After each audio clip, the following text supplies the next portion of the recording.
Hello, this is William Hemphill, and I'm the host of the Faith and Family Matters podcast.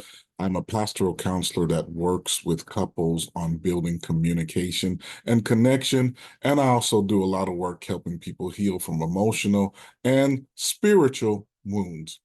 I want to take a couple minutes today just to talk about something that I've noticed in counseling sessions and in my own life.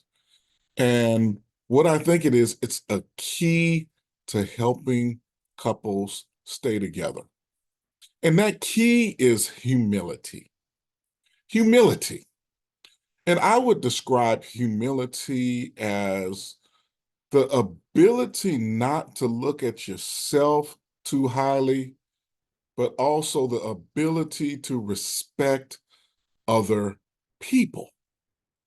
And so humility is the ability to respect others as well as ourselves. And why I say that's important is because what I found a lot of times, one of the keys for couples in resolving conflict has to do with the ability to step back and take a look at oneself. We step back, take a look at ourselves, and see where we might have been right, where we might have been wrong, or how we contributed to the conflict. And it takes humility to be able to step back and self-reflect. Many times when I see couples and they stay in conflict and they can't let go of conflict, what happens is someone is usually stuck in a pattern of what I call right wrong. I'm right and you're wrong. I'm right and my spouse is wrong. What I've noticed in working with couples is a lot of times the details do not necessarily matter.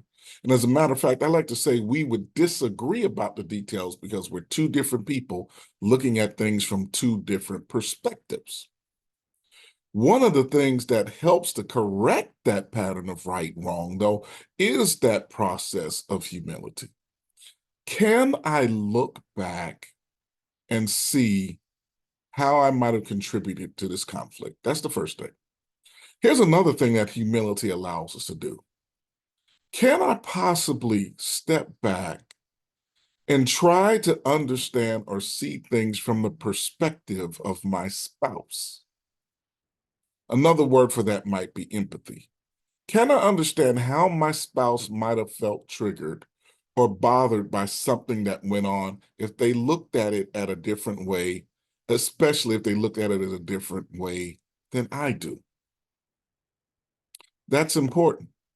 Why humility is necessary, that is, in order to have empathy, in order to be able to look at something from the perspective of our spouse, we've got to be willing to place ourselves aside and step back. And many times, if pride gets in the way, we can't step back in order to have compassion and empathy for our spouse. So these are just some thoughts I had on humility and why humility is important. My encouragement for us is when we get in a conflict with our spouses is to take a step back. And when we take a step back, self-reflect to understand what was going on with us emotionally and to see how we might have triggered or contributed to the conflict that occurred. And then after we do that, and we're still having that step back, let's take a look and see if we can understand the perspective of our spouse, even if we disagree. Because if we do those things, we will have more empathy for our spouse and even for ourselves. And we will practice humility, and it will lead to better relationships.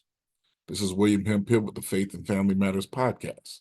If you would like to know more about how to work with me and how to strengthen your relationship, please go to www.faithandfamilyempowerment.com.